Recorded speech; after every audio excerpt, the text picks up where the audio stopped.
All right, fact check this podcast. And tonight I am rejoined by Don the Pleb. Don is one of my favorite people to talk to just because most of the time, whenever we talk, it's usually sometime in the middle of the night and we just have random conversations about random shit for no more reason than because we're both awake and end up spending 3 or 4 hours chatting.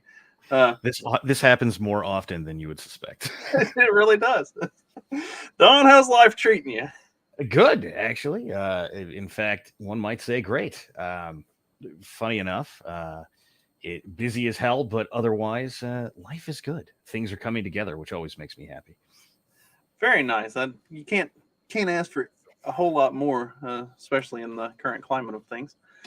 You're not wrong. That's it has been things have been surprisingly good over my way as well. It's been very nice. I've I feel like I've hit a groove with my writing on my Substack stuff, and I've been enjoying doing like content type stuff, and work wise, it's everything has been really good. So it's nice when things fall together in life. It is. It's funny when it happens too, at least in my opinion, because like everything in the whole world is going great. Like, why is everything this massive fight? And then everything in the world goes to hell, and it's like, this is coasting pretty easily. What the hell? Maybe it's just me.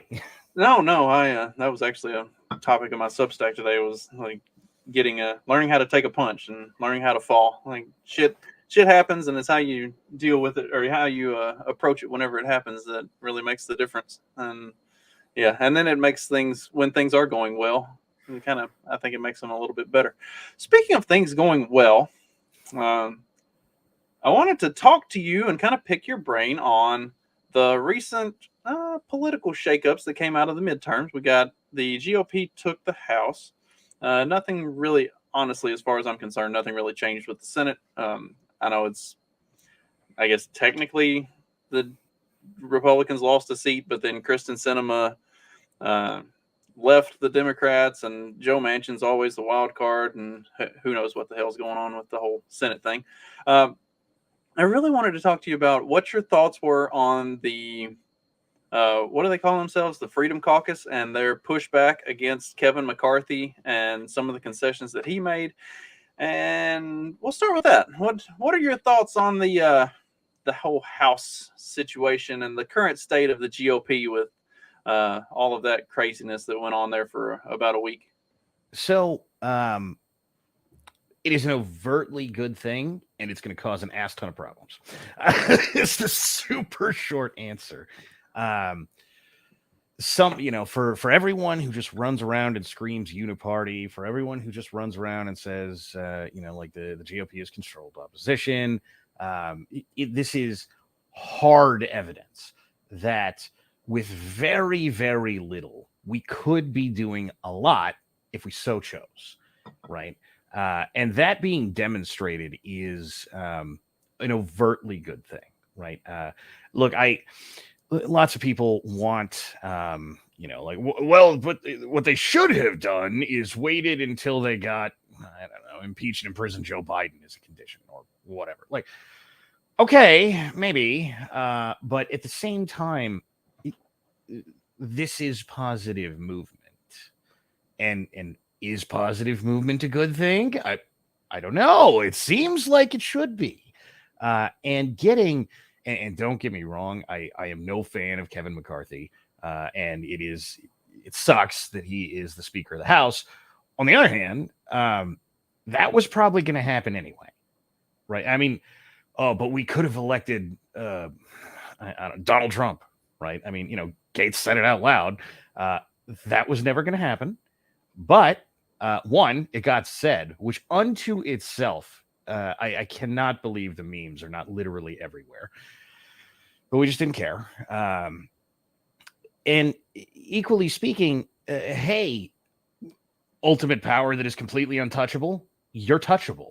Just got said out loud, everywhere.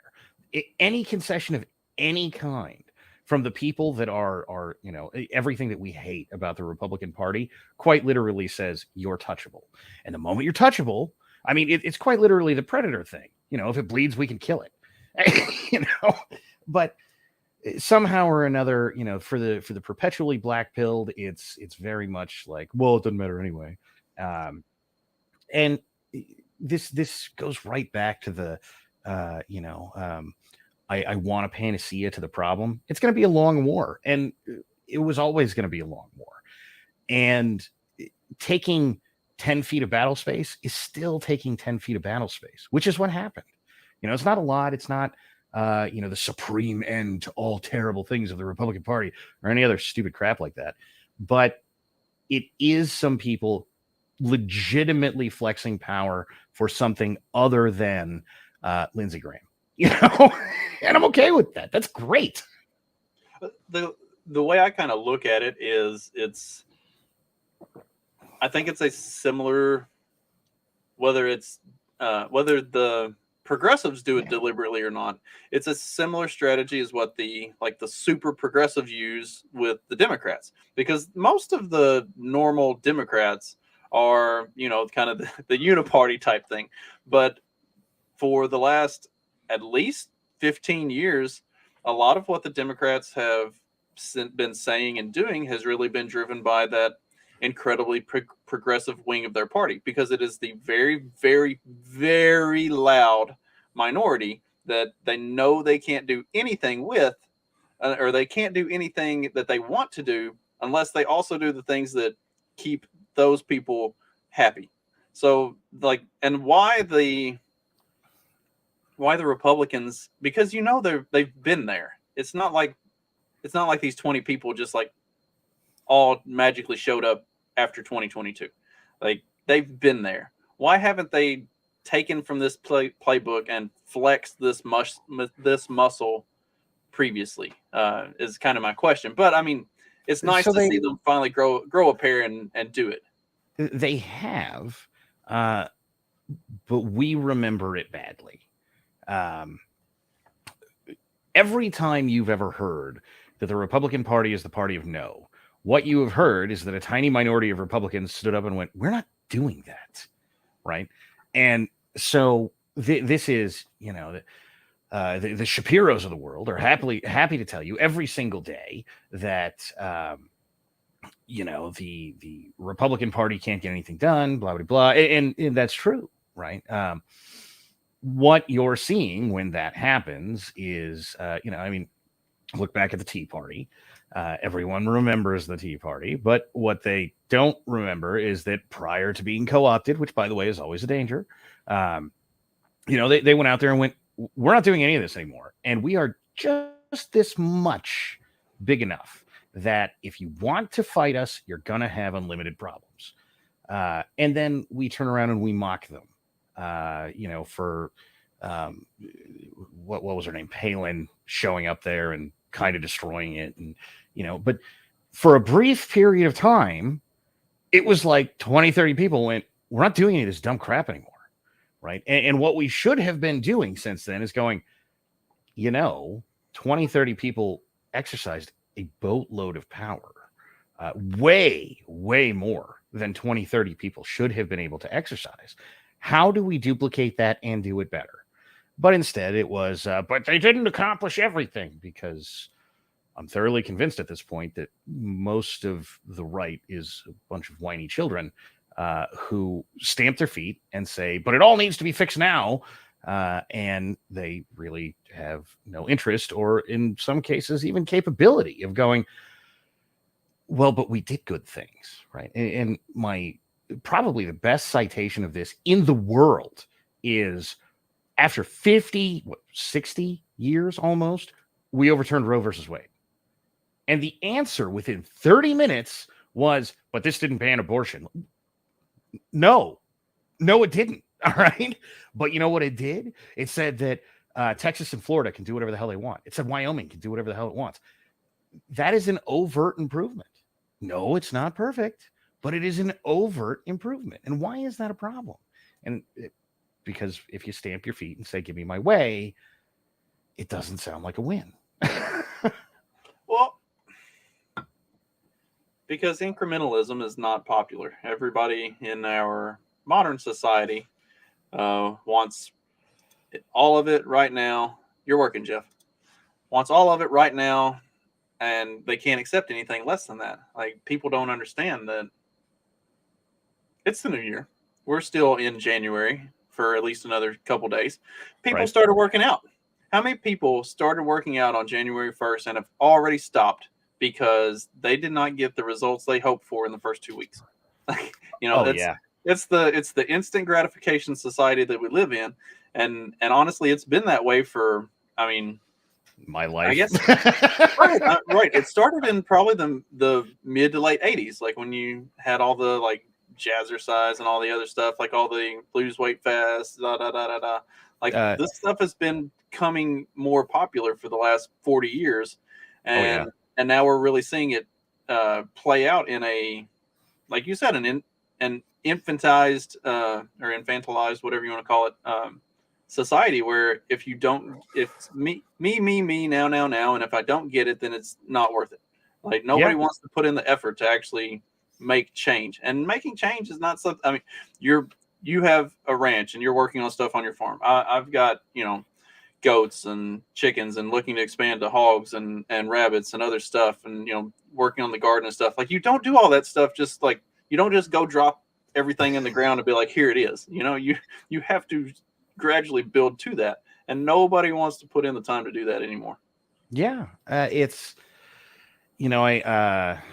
I got a couple of people who come by the property on an inconsistent but regular basis, right? And when you're over here grinding your balls off every single day to put something up, every day is like, God, I never got enough done.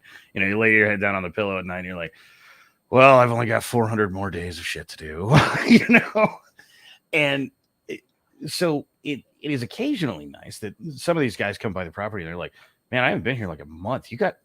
How many people did you have building this? Me and that guy.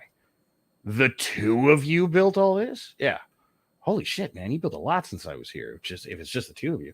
And it's easy to get caught up in, perpetual work is not necessarily very rewarding, in any given moment, right? The one brick in 100-mile wall is like, only 100 more miles to go. Right? And all of these fights are the same way, right? If you want to dethrone the Mitch McConnells of the world, you're probably not doing it in 20 minutes. You're not doing it in 2 days. You're probably not even doing it in 2 years. But even if you are doing it in 2 years, you have to commit the 2 years, and nobody wants to. Everything is, and this comes in many facets. Like, if we just reelected Trump, then everything would be great. Like, look, guys, I'm not saying Trump is the worst guy on earth or anything. I'm not saying that's overtly bad. But what I am saying is we did elect Trump once. And you know who's still in power? Lindsey Graham. You know who's still in power? Mitch McConnell. Right? So whatever it is that Trump will or will not accomplish, the likelihood that he's just going to rip them out of power, rip out the parts of the Republican Party that are, absolute garbage, seems to be pretty low. And hey, maybe his 4 years in exile have taught him that he has to destroy these things if he wants to, get any of his agenda done. But if that's the case, why is he so freaking friendly with Lindsey Graham as of 3 weeks ago or whatever it is, right? And again, I'm not saying Trump's a bad guy, but he's also not your savior, right? Like, yeah, okay, fine, put him in office. Let's have him do, assist him in doing the great things that he's going to do. But at some point, when he makes a bad decision, we have to go to him and be like, dude, how about just no? How about you don't do that? And you can't do that if you worship the ground that he walks on, right? And I know, Don, no one worships the ground that he walks on, from 20% of the internet.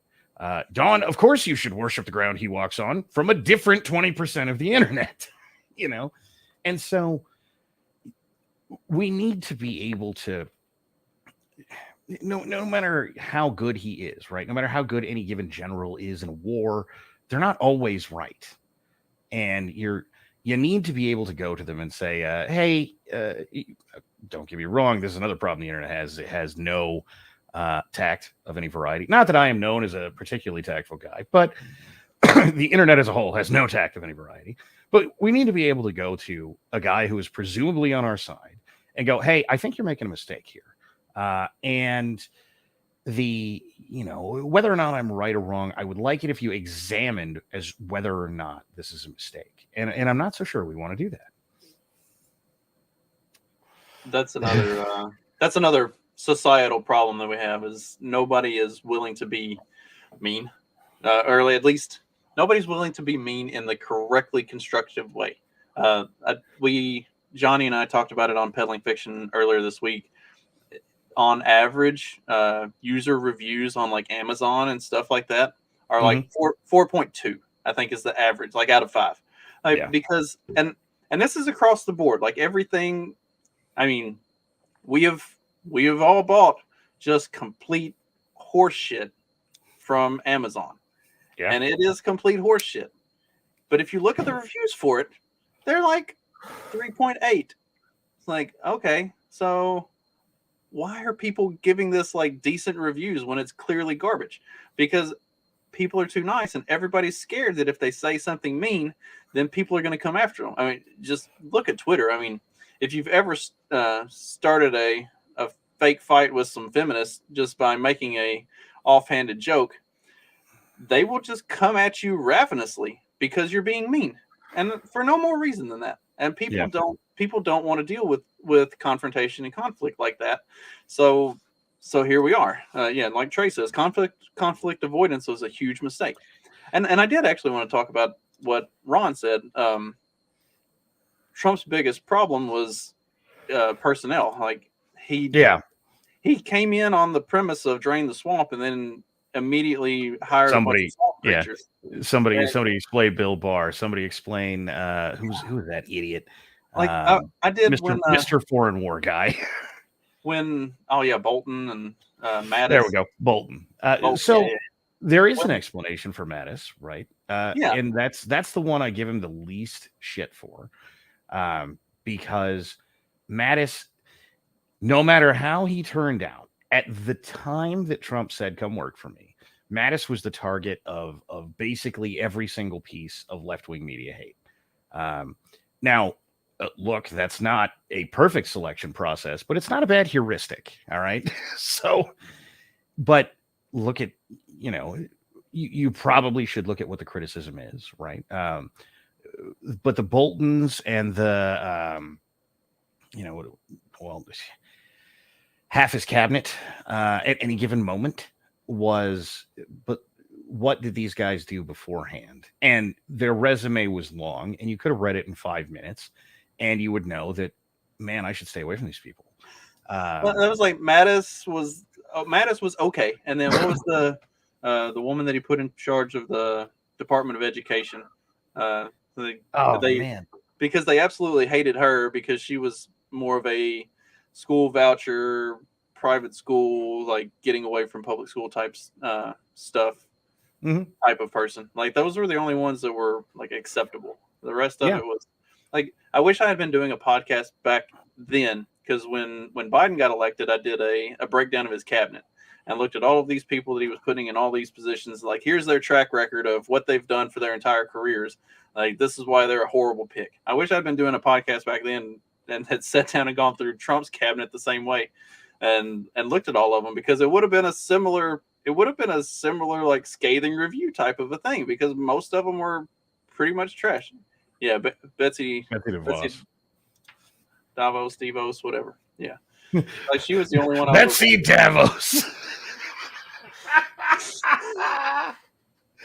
Oh, horrible surname. Oh Lord, I think it's Devos. I think Margaret is correct, but Davos would be terrible. But yeah, I mean, we have seen that people are unwilling to put in the incremental change to get things done slowly, unwilling to actually say anything bad about the things that are not helping and that are not accomplishing anything. So what's gonna be different? What can possibly change with what we've seen so far of this new House, and maybe by getting some of the concessions, like Crenshaw and somebody else got left off of some uh, committees that they had expected to be on. A couple Democrats have also been left off of some committees that they were expecting to be on. Like they are so far at least holding up their end of the bargain and pissing the right people off. What do you think we can expect to see over the next couple years leading up to the 24 election, and then even past that, in terms of like what are they going to try to do, and how much success can they possibly have? So it's pretty obvious at this point, and this is so unfair because when you first asked me to do this, it would have sounded much better if I had good predictions. But it's pretty obvious at this point that they are going for what do you want to call it? Votes that don't matter. They are putting up every bill in the world that will never pass, right? And that's fine. Dependent entirely on what comes next. And this is going to be the decision point for the GOP as a whole. It is probably going to shape, give or take, 10 years of how the GOP looks. Because if you saw this with the Affordable Care Act, right? Until the day Trump was elected, it was, and by the way, probably more like in office, it was, we need to repeal Obamacare, right? And then Trump started but we need to repeal and replace, right? And then nothing really happened. Don, they got rid of the individual mandate. That was not the promise, right? That was not the bill that the GOP House was putting in under Obama, which just said, Affordable Care Act, no, right? Which should have been what they were arguing. Now, again, maybe Trump doesn't sign that, and that's fine, right? But what needs to happen is the portions of the right, specifically the Republican Party, who are doing these things now, and this I think is where the benefit is going to be, because I don't think the Gateses of the world are dropping what they're doing. I don't think it's, they're going to tuck tail and run in 5 years if they have the opportunity to have a Republican House, Senate, and presidency. Which I'm, for various not getting you banned off YouTube reasons, I'll just say I don't think is likely. But if we end up in that position again, and all of the bills that they're putting up now that are never going to pass, all just, hey, this is a photocopy, and what we did is we crossed out the date and we wrote today's date on it, now pass it.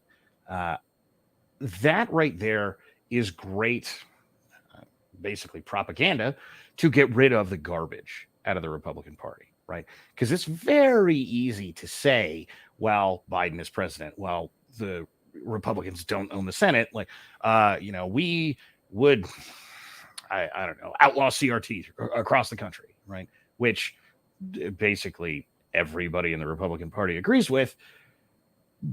But it's easy to say when it's definitely not going to happen. There's no political consequence for just putting up the bill, right? And Sheila Jackson Lee does this for the left every single day, right? And by the way, we all freak out about it every time she does. She just puts forward some bill that was like, we're going to ban guns and eat your children. And I don't know. If you worship God, we're castrating you. Whatever crazy shit. I do love how on both sides people get all worked up when somebody on the left puts forward a bill like that that's clearly not going anywhere. Like, you don't even have the votes to get it out of the House. You probably don't even have the votes to get it to a real vote. And right. it'll never make it to the Senate. But the thing is, and then the same thing happens on the other way. Like, but then they'll celebrate because the right put up, oh, look, they're gonna do away with the Department of Education. It's like, that's never gonna pass. It's like, yay. So that's the thing, right? Is right now that's never going to pass. But what Sheila Jackson Lee does for the left that we really need these guys to be doing for the right is basically purity test, right? So, damn it, what's his name? The West Virginia guy, Manchin. Yeah, Manchin, right? Manchin doesn't play this game very much with the left, but look at all of the rest of them, right? Sheila Jackson Lee puts up, craziest bullshit the left has thought up this week. And AOC's over there like, yeah, this is the greatest bill that's ever been written, right? And one that, that gets the idea out there, which, by the way, the right has no capability to do. We are so bad at this, right? Because when Sheila Jackson Lee says, let's do crazy thing, the right comes out and is like, that is crazy and ridiculous, and I can't believe you would even propose it.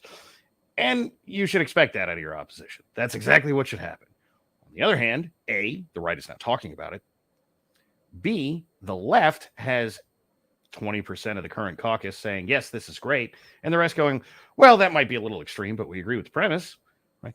The right has no pipeline like this. Literally none. There's no capability to get something in a conversation like that. There's no, if you said tomorrow, we're going to get rid of Social Security, right? The thing that only exists in the left's mind, no one is actually trying to do. But, you wanted to actually do it, right? So the whomever, I don't know, Rand Paul puts forward a bill because he might actually try. And the first thing that would happen is the left would come out and say, see, we told you they want to get rid of your Social Security, right? And the second thing that would happen is Ben Shapiro would give you a 4.5-hour breakdown about how stupid this is and how the political consequences are going to be terrible. And I can't even believe you're freaking discussing this. Whether or not it is right to get rid of Social Security, it's just simply not a feasible thing. And even if we were going to, what we need to do is phase it out by steps. It's not it's not a thing that we have a capability to do. Now, you might say, Don, but at least Shapiro's talking about it, right? Yeah. But he's talking about it in the way that you would expect the left to talk about it, right? Your opposition should be condemning you. Your friends should not. And right? That's the thing that the left does so well, is they come out with batshit crazy thing that we thought of today, and they put it out there, and then CNN, NBC, ABC, MSNBC, The Atlantic, The Washington Post, The New York Times, they all put it on the front fucking page, and they tell you that this thing is going to fix the country. Whereas the right puts out the same thing, and the Daily Wire and all the others come out and they're like, oh, but if we do this, it's going to piss all these people off. No, and this is why it's a bad idea. And it's like the right is so afraid of making people mad or saying something that would be controversial that they neuter themselves. Like every Republican in the House and Senate may as well just walk up to the front, pull their pants down, cut their nuts off, and then go back to their seats. Yeah. Effectively the way that they've been running things. Yeah. And the thing is, whether any of the powers that be like it or not, 25% of the things that come out of Chip Roy's mouth go viral. It's just true. 25% of the things that come out of Matt Gaetz's mouth go viral. Still just true. And by the way, I don't care how much the Lindsey Grahams of the world, the Mitch McConnells of the world, or the Ben Shapiros of the world don't like it.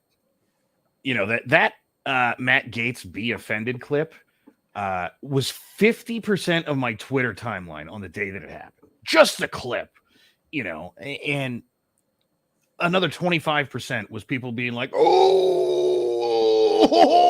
right.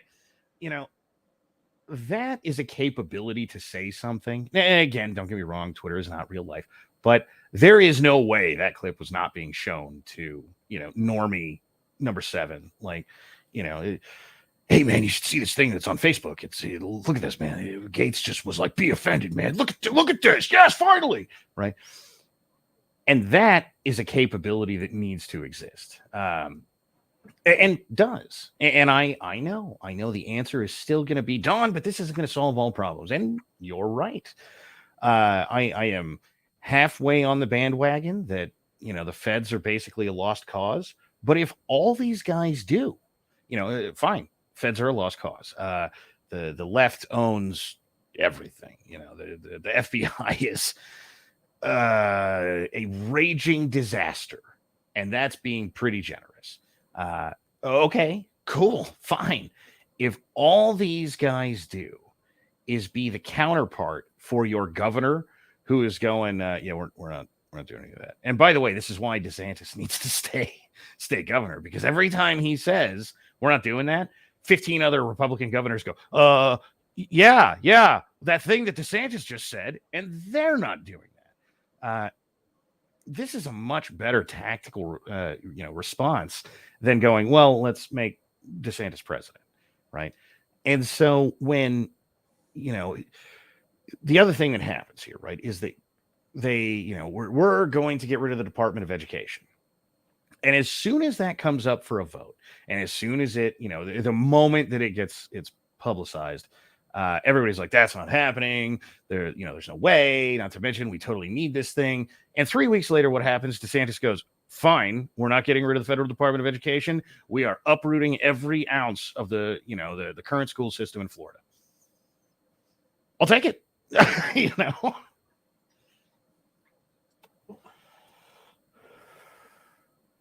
All right, so let's talk about that.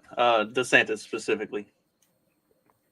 What do you think about his prospects for 2024 in the event that he does end up running? I'm also in the boat that he should not. He should stay in Florida and set the example.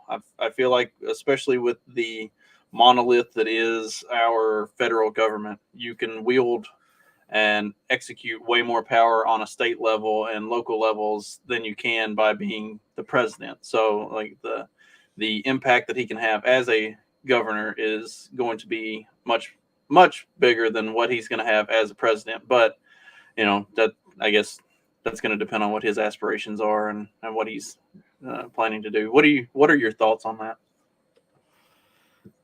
So you're definitely right. He should stay as governor. My opinion on this is not going to change probably anytime soon. If DeSantis stays down there as governor for 20, 25 years or what, I don't know what the rules in Florida are. But, if he stays down there, every minute he's allowed to be governor until somebody comes by and is like, how about if we institute term limits? Like, this is going pretty well, but he's been governor since, 2018 or whatever it was. And, it's currently 2035. And right after that, he goes, fine, term limits, and then goes and becomes president. Great. Anything shy of that. And you're right. If he walks into DC, and I hear things all the time from people who superficially read the law and then don't at all watch what happens when things like this are tried. Like Trump could get rid of the FBI with an executive order. Good luck to you. The ink will literally still be wet, and the injunction will come down that says, well, you're not allowed to do that, right? And because there will be irreparable harm on the other side of this happening, if it ever does, the courts will say, no, there's a stay on this. We're gonna go through and find out what the results are before you're allowed to do that. And part of the deal with that is that the courts will take more than 4 years, and it doesn't matter who the president is. In 4 years, there's at least another election coming, right? And so even if DeSantis is president for 8 years, the first thing that's going to happen is that all the leftist lawyers are going to come out, and they're going to cut down 3 or 4 rainforests just in paperwork filings. And that is going to, by itself, take 5 years just to get through all the amicus briefs, all the, hey, but we should, can we get a stay for 3 weeks because evidentiary gathering purposes? There will be delay games. And on the first day of the next Democrat president, that guy's going to go, yeah, that executive order, never mind. Right. And by the way, this assumes that whoever the Republican president is actually is willing to sign it. And by the way, everyone and their brother is of the opinion that, like, well, you don't sign that executive order unless you want to get JFK'd, which I don't blame you. It's not an unreasonable assessment, but so what you need now is a president who's willing to get shot in the face, at least according to your own assessments, who is willing, who, by the way, has a vice president who's also willing to get shot in the face, because that next guy is definitely getting the so how much are you enjoying having a face right before he becomes president? assuming the system works in this fashion, you know it's coming. So we need a vice president. By the way, we're then going to need a Speaker of the House, right? So, okay, maybe on paper you could get rid of the FBI with an executive order, but it's not happening. All right. And even if it was, again, the court system game will be played. So now you need 10, 15, 20 years of rulership so that this case can make it all the way through the Supreme Court, and the Supreme Court can go, yep, you can get rid of the FBI, which, by the way, is not a certain thing either. In 15 to 20 years, very good chance that we have very different Supreme Court justices than we have now. Lots of them are pretty old. 20 years means like Thomas will be over 100, if I recall correctly. I think he's 83 right now. So he's going to be like 105 and apparently still serving on the court. And by the way, he's your best bet. Don't get me wrong. Alito's coming around, but Thomas is your best bet to go, yep, no FBI. And so this, sure, on paper, you could just write an executive order and be done. But that's not actually how it works. And this expectation versus the reality of the situation is a huge part of the right's problem, because one of those things that I heard a ton while Trump was president was, well, why doesn't he just get rid of the FBI? Like, well, because it turns out if you're an institution that's been a spy network effectively for 60 or 70 years, whatever it is, since the FBI has been around, since Hoover was wiretapping presidents on like the day the FBI was created, you have some clout. You have the capability to throw around some power. And just because one guy holds the title president doesn't mean that you don't have that power, right? And can you even imagine the ACLU would come in 5 minutes and say, well, the whole reason that Trump is signing this executive order is because the FBI instituted a diversity program 15 days before Trump took office, or DeSantis took office, or insert Republican took office. And the only reason he's getting rid of the FBI is because it will disproportionately unemploy X number of black federal employees. And it'd be a civil rights case in 5 minutes, and they take 20 years. It would happen, and you don't have to like that would be on the table, but it would be on the table. Which kind of brings us back to the, you had kind of mentioned it offhandedly earlier, like if you think that the Fed is a lost cause, which, I mean, with the way things are currently constructed in Washington, it probably is. Like you're probably not getting any meaningful amount of time to run things, and if you look at JFK and Nixon and a lot of other things historically, I mean, it kind of seems pretty obvious who is actually deciding who the president is, and it's a 3-letter organization that you just suggested getting rid of. So well, even if that's not the case, even if even if the FBI and the CIA had no influence in the Oswald situation, we'll call it, right? Let's say the story is true as told.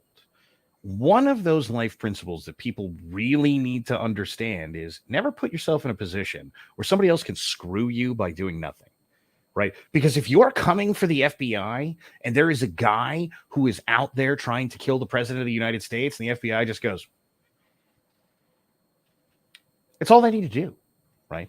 And this is a problem with the existence of the FBI, is they are the arm of the government that's supposed to do this sort of thing. And right. How many mass shooters have we seen over the last year and a half that he was on our radar? He was on their radar. They had even had him in custody within the last 3 months. Confiscated all his guns and they gave them back to him. Right. And these things, you are putting yourself in a position where you are overt, not just someone can screw you by doing nothing, but you are overtly threatening that someone, right? Okay, fine. It's with unemployment, unless you're the head of the FBI. And then it's not just unemployment, right? Whoever it is of power in the FBI in a permanent fashion, right, is going to not just lose a paycheck. There is a lot of power that guy is wielding at the end of a pen. And you're going, nah, if you don't think that guy's going to fight you, I have a bridge to sell you, and it's on my balls. Well, and okay, so we need to have realistic expectations and figure out the way to fix things incrementally and get people to stop being such pussies about calling shit out. These are all the obvious solutions, but getting them actually into practice is a whole different thing. And I think you and I would both agree that starting as locally as possible is probably the best way and really the only way to move forward with legitimate change like that.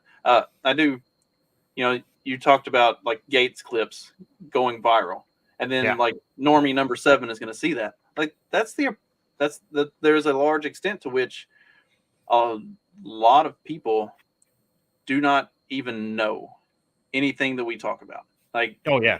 and don't have any desire to. If you tell them about, just random stuff that you and I consider to be more or less common knowledge, they're like, no, are you serious? There's no way.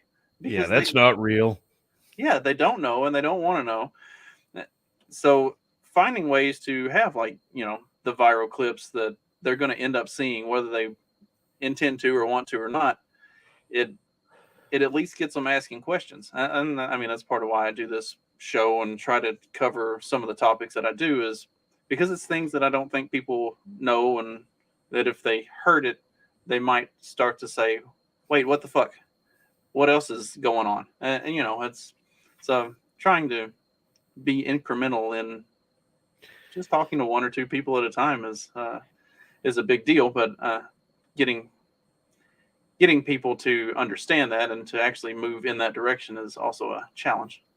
So this is a thing that I've been in political internet for a long time now, and every single day it seems relevant that if you are watching this show, if you know who either one of us are, let alone both, you know things that no one within 100 miles of you knows, and that is almost certainly true, right? And that's not to fillet you, dear viewer, but look, the simple reality is the particularly autistic portion of political internet is very comparatively on top of every single thing that happens in politics, way more than your average normie, right? So I can't imagine how many times I did an episode on something. I sat and researched for hours or days, and look, here are the documents, this, that, the other, and my audience is like, wow, man, that's the craziest thing I've ever heard in my life.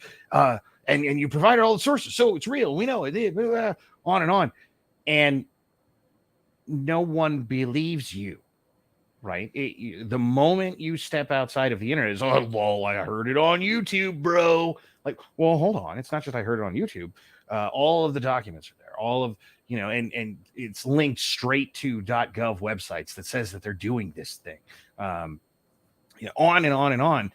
And then Tucker Carlson will cover the same thing 3 years later, and your normie boomer friend comes by and is like, bro, have you heard of this thing? And you're like, yeah, I told you that 4 fucking years ago, right? And you need to understand that this is how it works, right? You need to understand that normies might be shit posting Jeffrey Epstein didn't kill himself, but the number of people who really know what happened there is basically zero, right?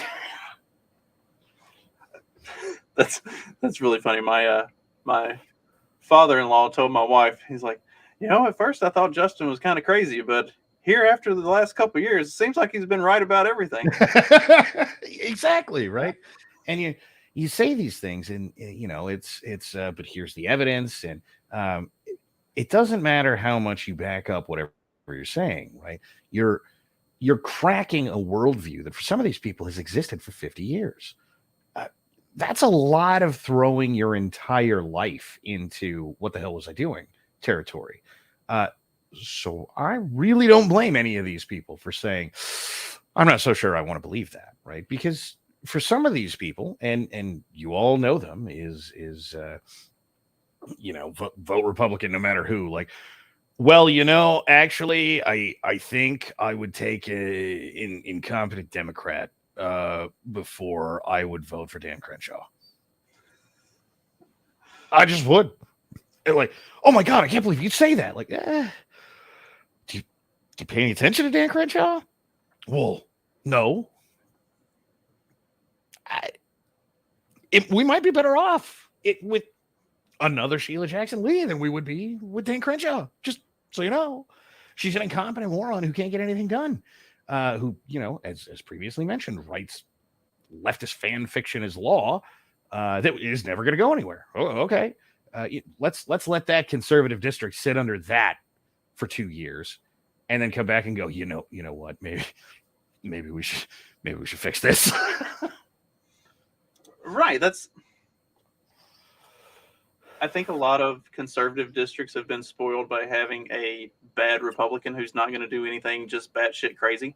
And so they're happy with bad Republican who's not going to do anything batshit crazy because they don't think that life can be any better than what it currently is. And they're unwilling to see an opportunity for change as a positive thing. They need to have something like that happen. Like they need to, as much as it disappoints me that it's probably not going to. Like when McConnell won again in 2020, like the DNC dumped, I don't remember how many like crazy millions into his opponent. And when the primaries were coming up in Kentucky, it was whatever her name was that ended up actually winning that primary, and some black dude that lost to Rand Paul this year. They were primarying against each other. And Mitch McConnell was running unopposed. More people turned out to the primary and voted for Mitch McConnell running unopposed than did combined for the two Democrat candidates. I was like, there are literally more people who are willing to come out to the polls and vote for him running against nobody than are willing to come out and vote for which one of these two Democrats the DNC needs to use to unseat him. He's won already. And I don't care how many millions and millions of dollars they dump into it. Like they're not going to win. And that, that's sad that nobody will primary him and that the people will just continue to vote for him, even though he's that bad. Well, make no mistake, right? Love it or loathe it, McConnell is a titan in politics. He just is. If you come from McConnell's seat of power, same way as if you go after the FBI, your life is about to get terrible. And I mean that not just in the sense that politics sucks, that but if there is a video of you chasing a dog down the street for whatever reason, your dog got out, so you're chasing it down the street at 8 years old, that will be played with Bob, who is running against Mitch McConnell, has hated dogs since he was 2 years old. Here we have this clip of him trying to beat one to death, right? That is what will happen, right? And, it will be lies. It will be all the things that you expect out of politics.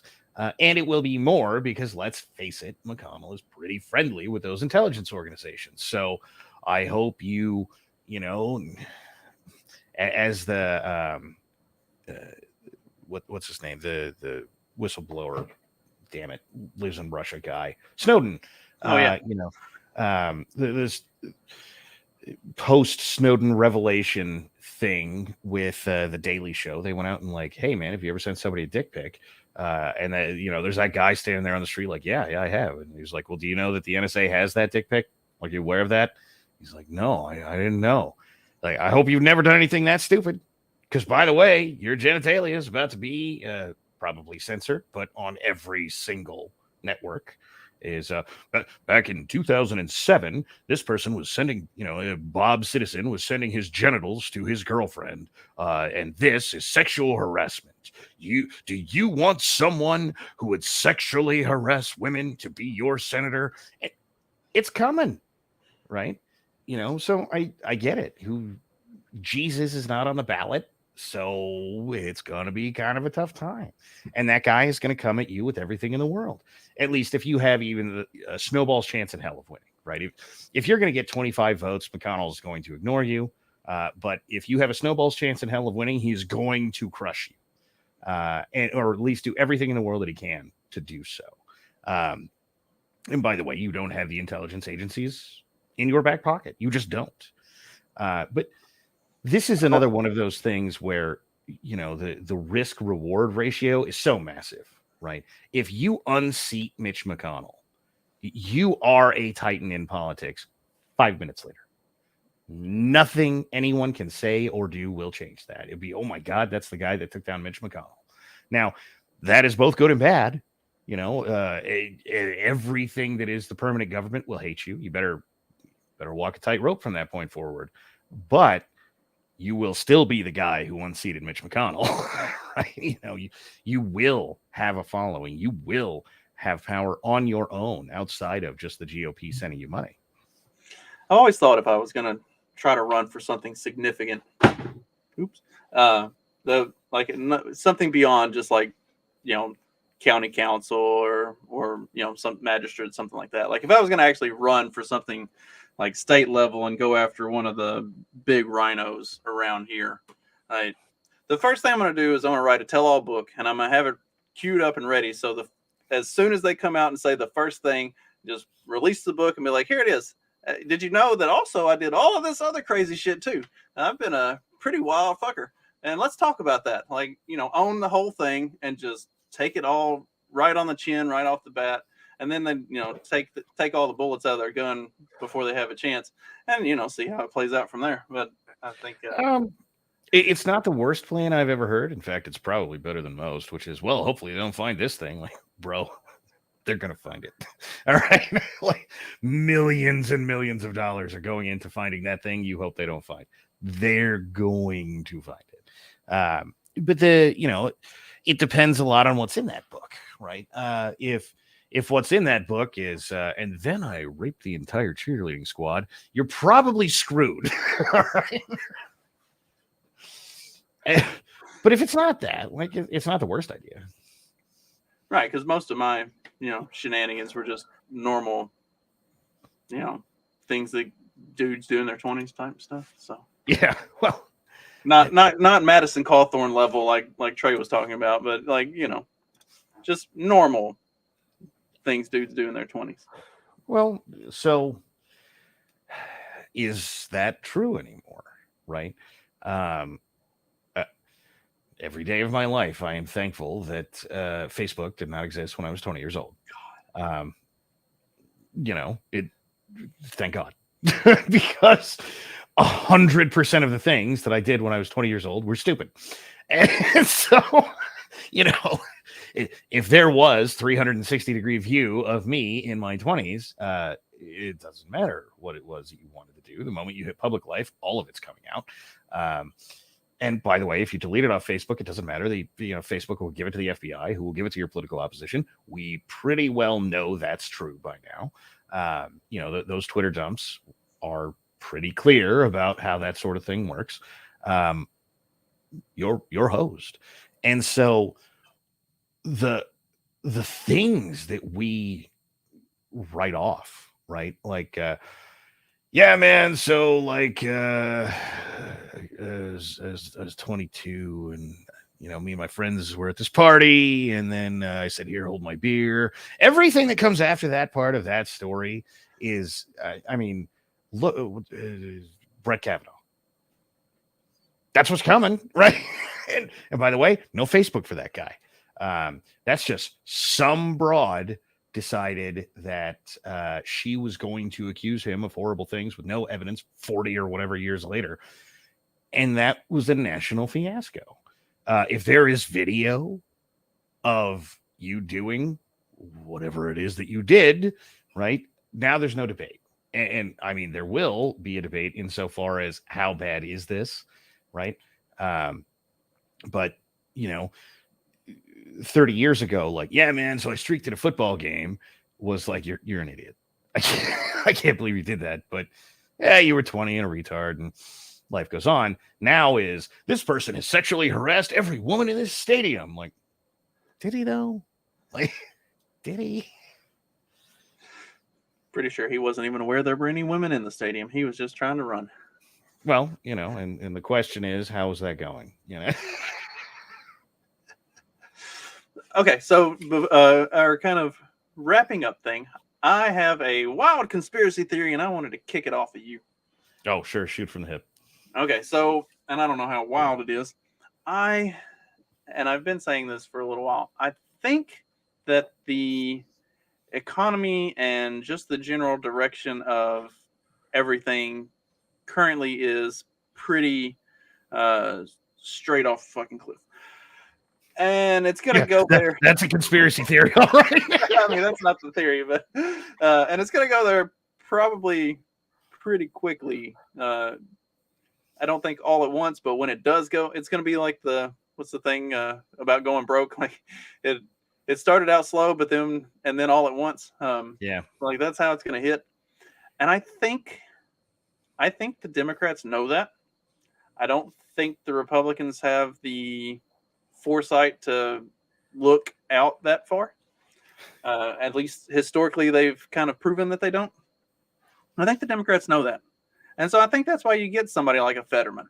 Like they're kind of making their bed for the next couple years to set the stage for the Republicans to take the House, the Senate, and the presidency.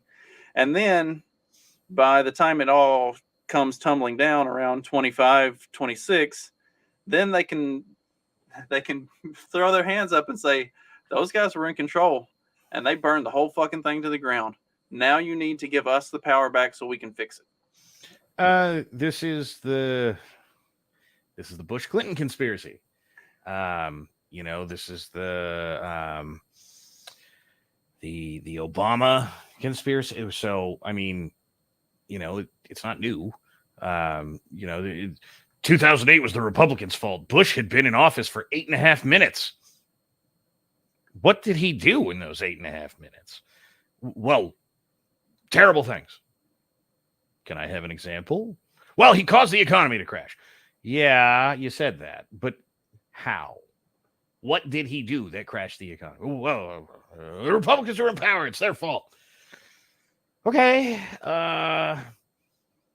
So, like, you put an R in the White House and that's it? The economy crashes? Those are the rules? Well, yeah, basically.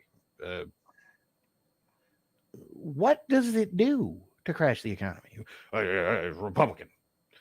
And this sells to a lot of independents. I can't imagine how many people I still know that think that, the 2008 crash was Bush's fault, as though it even could be. I mean, again, he'd been in office for, like 8 minutes, right?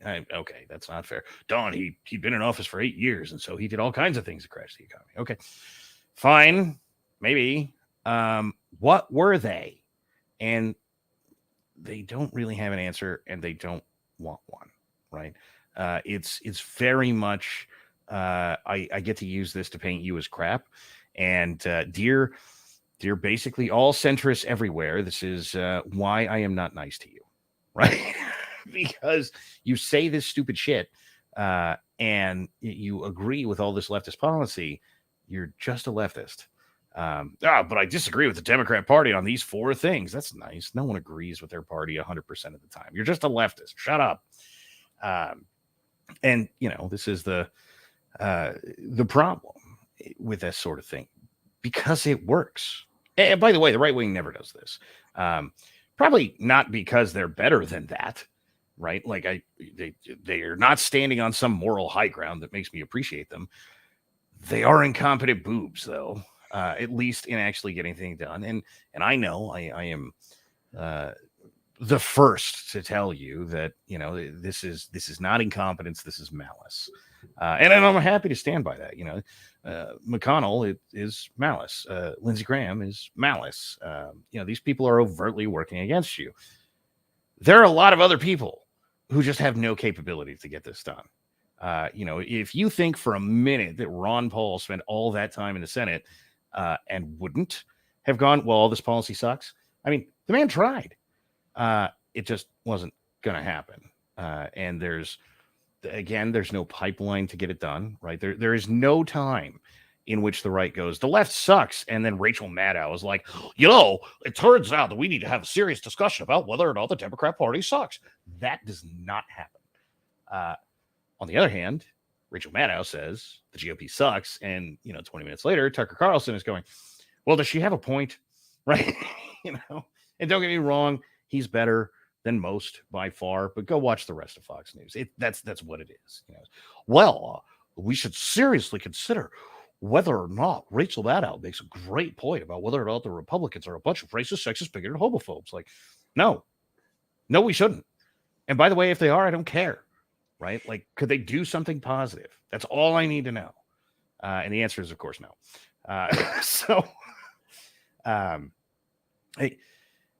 I don't think it's as much of a conspiracy theory as you think. I think there's a lot of historical precedent for it. I will say that I don't think, to stand on my own prediction, I don't think that they're setting up for the Republicans to take this blame.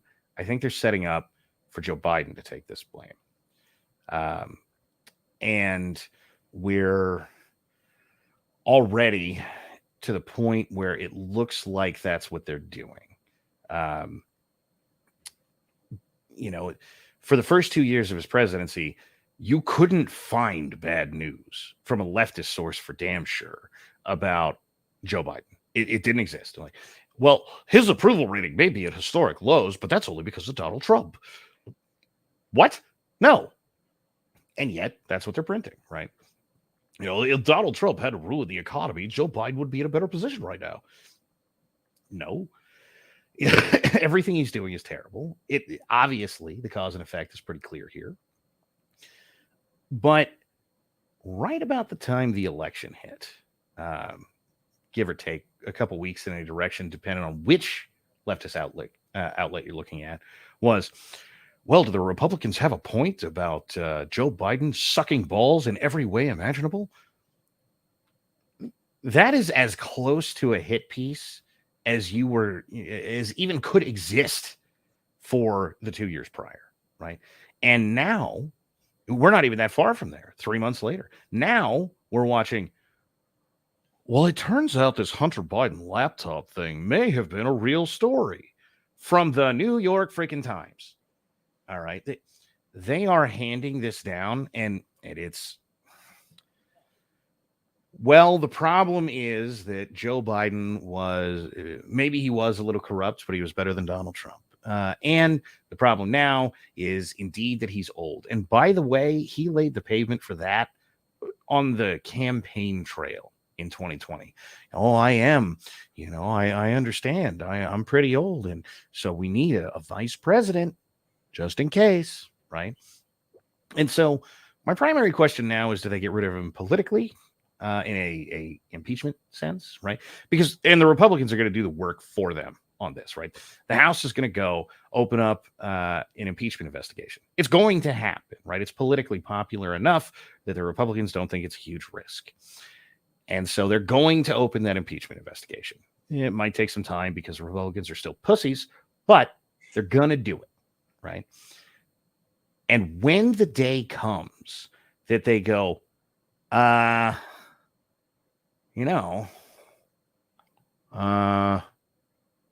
Republicans might have a point here. If you ever hear a leftist news source say that, Biden is out. And at this particular moment, Kamala Harris takes the presidency. Right.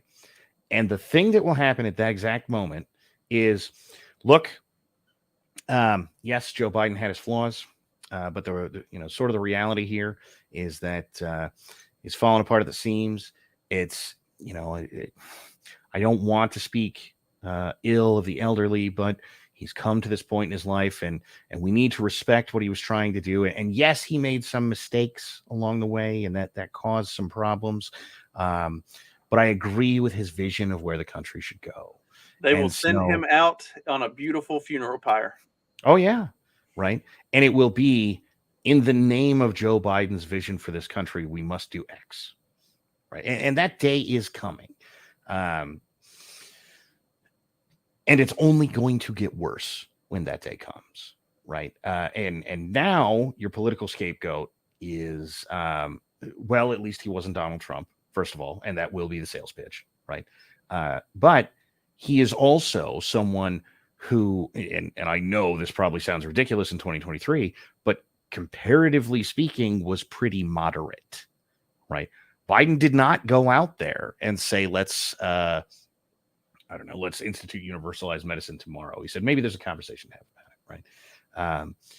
He didn't go out there and say, we need to ban all guns. He said we need an assault weapons ban, which is pretty standard rhetoric from the guy who wrote the first one. And I realized that as you sit in 2023, but Don, he also said 9mm blows the lung out of the body. Yeah, he said that now, right? But he didn't say that in 2020, right?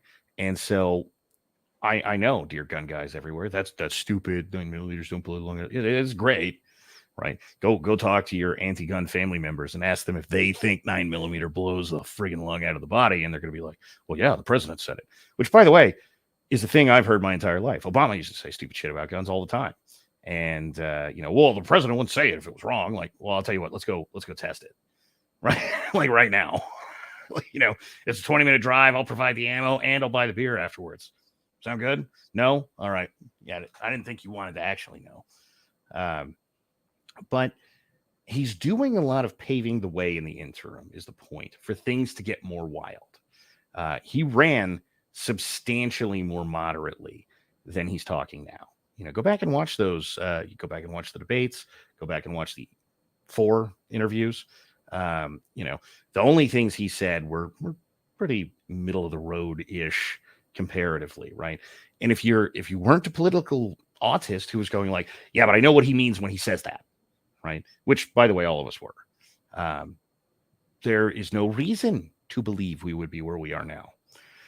And for all of us who eat, breathe, sleep, live this stuff is like, well, but I told you in 2020 this was coming. How did you not know? I'm like, well, but he said we want to take guns out of criminals' hands. Like, I told you he was going to make you a criminal for having a gun.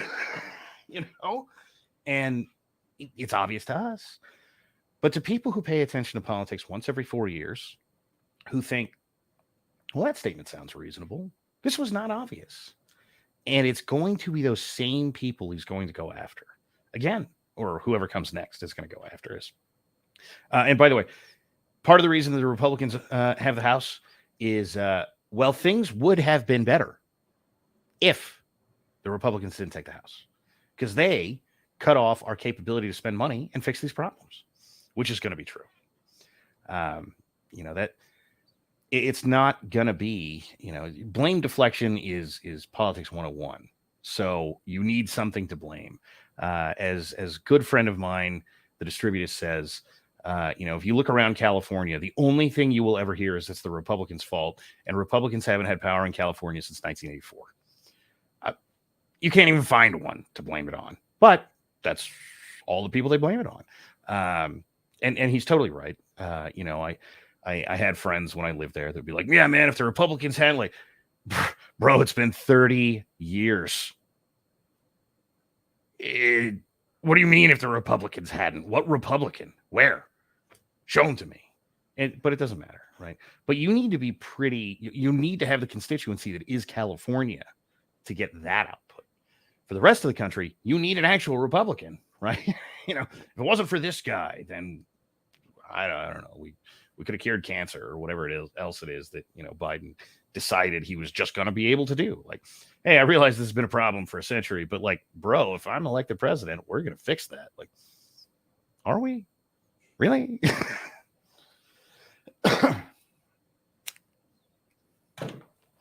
So, I think the minute details of your conspiracy theory are slightly off, but the premise is good. I think either way, it's going to be interesting to watch how it plays out. I am very, very interested to see how the Biden thing plays out, because I'm surprised he made it all the way to January 23. I fully expected sometime between the midterm and the new year they were going to try to find a way to get him out. But So my long-standing theory on this is that whoever comes next, in this case Kamala Harris, can get 10 years if they wait until 9 days ago. So clock starts 9 days ago. Now, as promised straight from the jump, it's not going to be on January 20th that he goes out. But I don't think he makes it through this term. And I think at the point that the Republicans are going to do the work for the Democrats, they're just going to wait for us to do it. And if that means they get 9 years instead of 10, then that's what it means. I mean, let's be honest, Biden's probably not making a lot of the decisions right now. But, hey, we got a strong black woman to be the first president of the United States. They're going for it. They're going for it. And whatever her qualifications are, Willie Brown, I mean, it doesn't matter. They want to that and let's be honest, and a strong black woman led the country for 10 years is a thing we'll be hearing the rest of our lives. And whatever time frame that is. And for everybody who says, but Kamala is so unlikable. All right. Do you find Maxine Waters likable? Do you find Pelosi like? I mean, that lady is a bitch. And Don, how dare you? Have you ever listened to her talk? That lady is a bitch. She is one of the worst people I have ever listened to talk in my entire life. And by the way, followed by Dianne Feinstein. The left does not have this problem. Oh, candidate likability, Bill, the beer test. And yeah, okay. Look, we reelect who's in office like almost 100% of the time. Don, what about Trump? Okay, well, again, to not get banned off YouTube, I'll forego what I think about that. But I think you all know, right? So, look, that's what it takes. And who is going to remove Kamala Harris? Who is going to be the one to pull the lever to be like, no, right? Because let's be honest with ourselves, that woman would do anything that she was told to if she is sitting in the White House as president. Literally fillet Willie Brown on the White House lawn. No problem. See you in 5 minutes. How many cameras? Are we setting up like a legitimate porn shoot? It don't matter. She'll be there, right? Yeah, I don't think there's a whole lot going on between the years over there. That is a empty canvas that you can just throw whatever you want on there, and she will run with it. So, exactly. Ron Burgundy. Put it on the teleprompter, man. And she'll say it. How many times have I told you? But that's what you're getting out of Biden right now, right? Look at the things that he says that are, one, probably his inability to read a teleprompter all that well these days, and two, any typo on a teleprompter is going to be some recitation that is both physically painful because he talks like crap and because if you put something wrong on the teleprompter, he's going to say it. In fact, he has said that he will say it. Like, oh, they seem to be a problem with what they put on the teleprompter. I'm not saying you can't have a teleprompter for a speech, but maybe you should at least know the through lines. I don't know. It's really interesting or amusing whenever he's like just trails off in the middle of whatever he was supposed to be saying and like waves at somebody in the audience or like starts talking about some random bullshit. Hey, small child, come over here so I can sniff your hair. Yeah. My legs, the hair on my legs, and the children. They used to like to touch the hair on my legs. That guy's the president of the United States. I mean, he's just... These were things he was saying on the campaign trail. Like, yes. You don't even get an out for that one for coming later. That was like, what America needs to hear is that I like to have children touching my hairy legs. Yeah. Oh, God. Yeah. 83 million votes. Is that right? The what's the line? The safest and most secure election in American history. That's thank you, Susan, you bitch. Only be followed up by probably a couple more of those, and we'll get to see how all of this craziness unfolds. Don, thank you for joining me. I think we kind of covered everything I was hoping to. You got anything you want to plug right now, or? The show is sort of back. I am running a bi-weekly Sunday show on Rumble only because sure, the YouTube channel exists, but no one knows that because if I drop videos, none of you see them. So rumble.com/pleb media these days is that, and at Hilo Procurement on Twitter, which is locked. If you are not currently following me, you will not see my tweets, but for the first time in I don't even know how long, the people that do follow me see my tweets. So we get to play private, unprivate games until that gets fixed, if it ever does. Well, I think I still have access to the YouTube channel, so I might just start uploading your stuff anyway. I'll run it until YouTube takes it down. Sounds fair to me. More than reasonable. I tell you could have the ad revenue, but I've been permanently demonetized for like 3 years. So, well, Don, thank you for joining me. This has been fun as always. I have really thoroughly enjoyed it. Thank you. And we'll see how our predictions and conspiracy theories play out over the next few years. And I'm sure we'll come back and revisit some of this stuff again at some point, or talk about what they're going to do next whenever some of these things do actually start coming true. Because I have no doubt that at least a few of them are probably not that far down the pipe. Yeah. Have a great rest of your day to everybody who's listening. Don, thank you again. This has been great. Tune back in on Wednesday. I am going to go through an article that is actually a great troll job, but a lot of people think it's real, and it's fucking hilarious. So I'm going to talk about that on Wednesday's show. So be sure to tune in for that. And for anybody who might have an interest in it, I do daily content now on Locals and Patreon, mostly on Locals because that's where everybody wants to follow instead of I literally cannot get anybody to subscribe on Patreon, but I've got plenty on Locals, so that's cool, and that's probably where most of it will continue to be. Check out my daily stuff over there, and feel free to read my Substack, and that's all I got. Done plugging stuff. Check out our sponsors on ads on either end of the show, and tune back in later. Thanks, guys.